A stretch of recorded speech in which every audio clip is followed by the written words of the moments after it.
Yo, what's good? It's your boy Kurt, and today we have another reaction, no? Today we have Josh Cullen, no? Magre-react tayo sa kanta niyang Sumaya, official music video. May matagal-tagal na to sa request list natin, no? Pasensya na. Lagi na ako nagpapasensya, no? Kasi laging hindi talaga consistent yung pag-upload natin these days, no? Pero starting from today, no? What day today? January 14, 2025, no?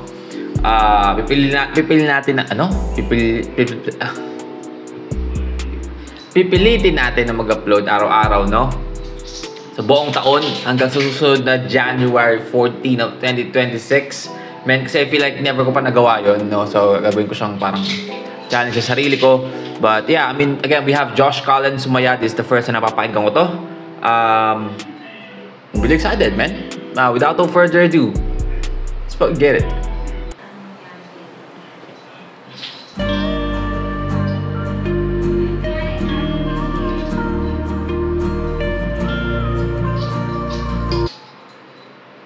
Okay? So, ina-expect ko na, no? Pero hindi ko ina-expect na ganito ka-slow, no? And parang kaluma na yung vibe, no? Kasi pag nakikita ko si Josh Cullen and so far, sa mga pakinggan ko kanta ni Josh Cullen, no? Laging hype, eh, no? Syempre, set aside natin yung kanta nila na sila mismo as a group ng SB19, di ba? Narinig ko na siyang kumanta ng ballad as a group, like silang lahat. Pero sa kanya mismo, yung siya lang mag-isa, never pa ata ako nakarinig never pa ako nakarinig ng kanta na parang hindi hype or hindi masaya yung or upbeat, no? Parang this is the first time, or alam mo may ang haba ng or, no? or baka may bit switch na mangyayari or depende sa let's see. Shadow na ako no? Pinipredict ko na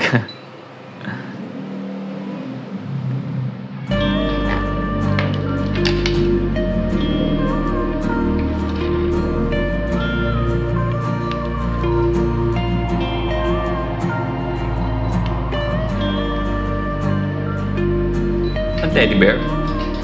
Hey! Ano yan? Sa Japan? Hindi. Screen lang. Alam mo yung sa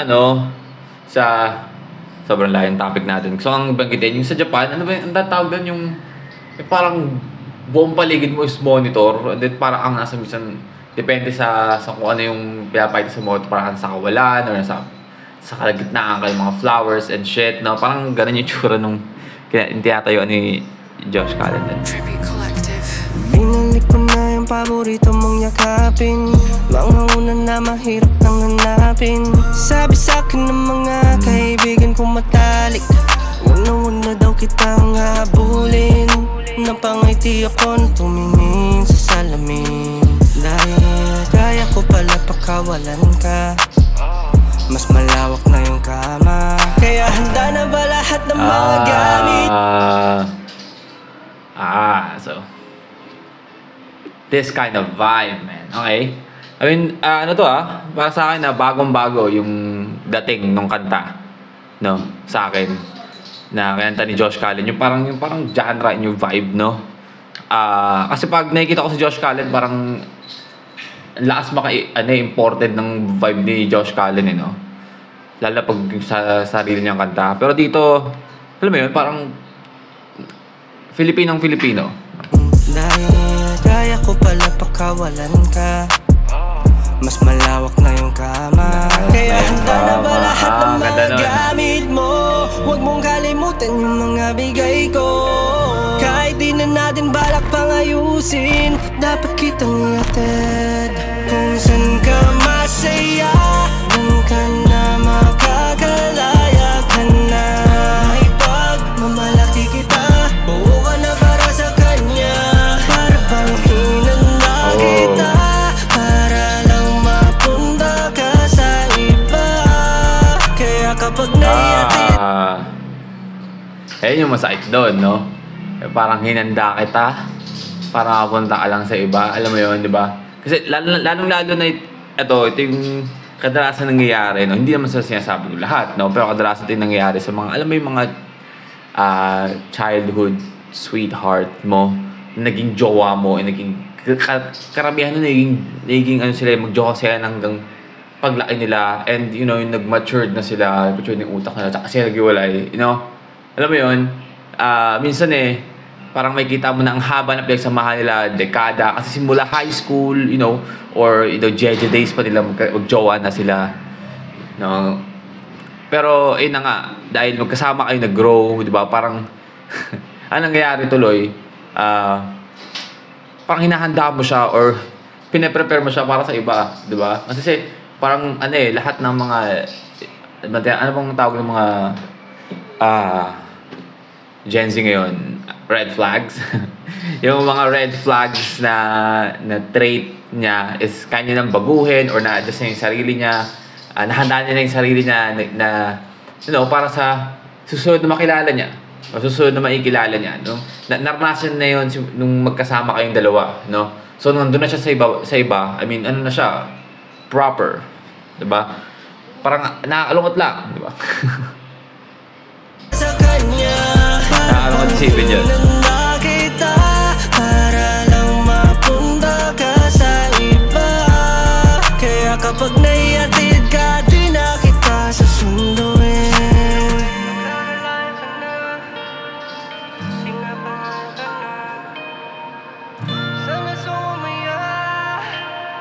Ayan o, parang siyang alam mo sa Japan.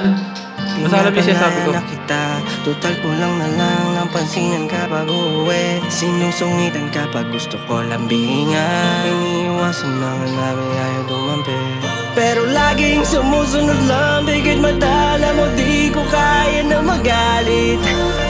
Sa'yo umiikot aking mundo, paano mo to nagawa?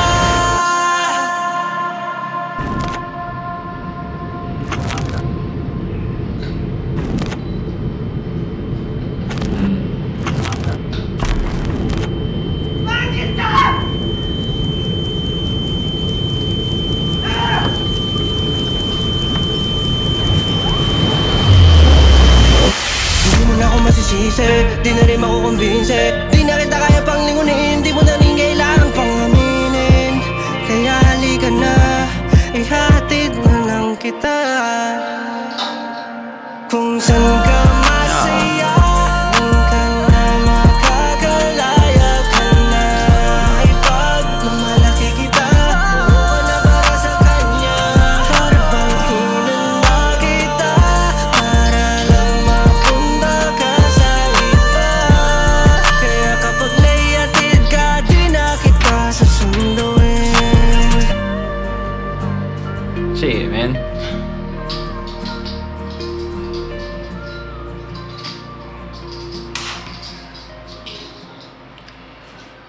Sinampal yung sarili niya? Patay. Oh. Easy, man. Yung teddy bear.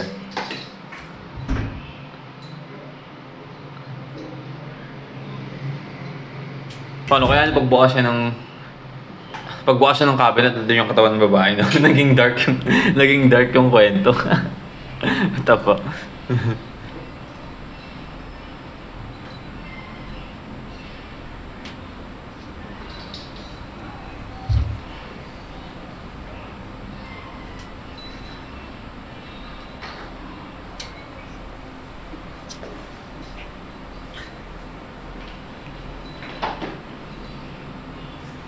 Shit, man.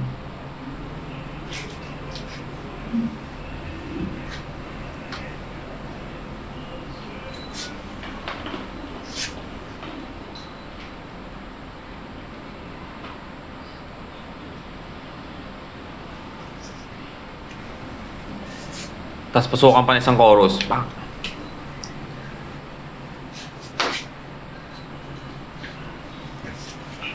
Bakit parang nag-expect ako na ano, na meron pang isang chorus na mapasok.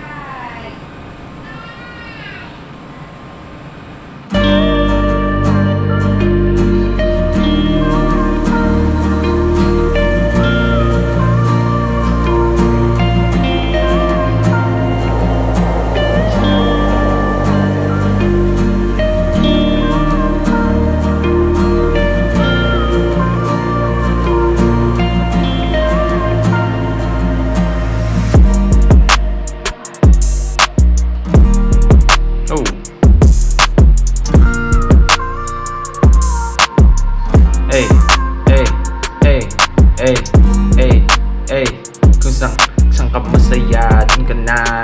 Di na kita kahabulin pa kasi nga hindi ka masaya. Stop it. Alright, well again, that's Josh Cullen Sumaya official music video, man. I know na medyo nagbiro-biro ako sa last part, no, pero masyado na kasi ako nadadala. Masyado naging naging seryoso yung nangyari, no. Ano ba to, man? Tangina. Napakaganda ng kanta, no? Napakaganda ng kanta. Solid yung meaning niya para doon sa mga yun nga yung nabanggit ko. Yung may mga relasyon kasi na alam mo yun, may mga instances na kailangan nyo talaga maghiwalay sa maraming dahilan, right? Pwedeng yung babae ko nung I feel like yung pinaka-tema ng kanta doon ng babae na meron ng mas masaya siya sa iba or mas masaya siyang maging single or hindi siya masaya sa relasyon nila. Alam mo yun, ganun yung mga pwedeng dahilan eh, right? And kalaan sa mga ganung sitwasyon, I mean, again, di ko naman sinasabi, porque si Josh Cullen yung kumanta, di ko naman sinasabi babae agad, no? I mean, kanta to eh, no? So, pwede natin siyang interpret as napakaraming bagay. Pwede ring lalaki yung naipaghiwalay, di ba? Pero usually sa ganung mga sitwasyon, hindi naman laging mutual yung decision, right? Nagiging mutual or, nagiging sang-ayon yung both parties, pero hindi 100% mutual yung nararamdaman ng magkabilaan, right? Siyempre, yung isa doon, ayaw nilang ipilit. Kasi siyempre, hindi naman mag-work na eh, right? Like, move on. But yeah, ito yung kanta para sa mga taong yun, no? Na wala ka nang magagawa, no? Pero at least, proud ka na papaita mo na pagmamalaki mo na, hey, naging jowa ko to, or ex ko yan, diba? And, doon ka, yahat na sa ka talaga masaya. Diba? But yeah, napakalungkot na kanta, no? Man, maganda, saya-saya ng gabi ko, Josh Cullen. Nalungkot mo ako. But yeah, solid yun, no? Solid yung acting, man. Hindi ko na-expect na maka-experience tayo or makakapanood tayo ng di kalibreng actingan din sa music video na yan. And yung music video, yung effects, man, malinis. Medyo hindi ko lang nakuha yung pinaka-meaning ng music video, pero it's visually appealing, no? And yung acting, man, solid. All in all, man, nakita kong music video na to, yung kanta, 9 out of 10, man. 9 out of 10. No? Hindi ito yung kanta na papatugtugin ko pag yung solong patugtog. Most probably papatugtugin ko to in a specific time. Naggusto ko makinig ng mga ganitong klaseng vibe na kanta, pero, man, solid na kanta. But that's a reaction for today, no? Sana nagustuhan nyo. Salamat sa mga nag-request, man. And if you want me to react to more of Josh Cullen, just comment down below. Kaya tayo dyan. But that's it for me today. See you on my next vid.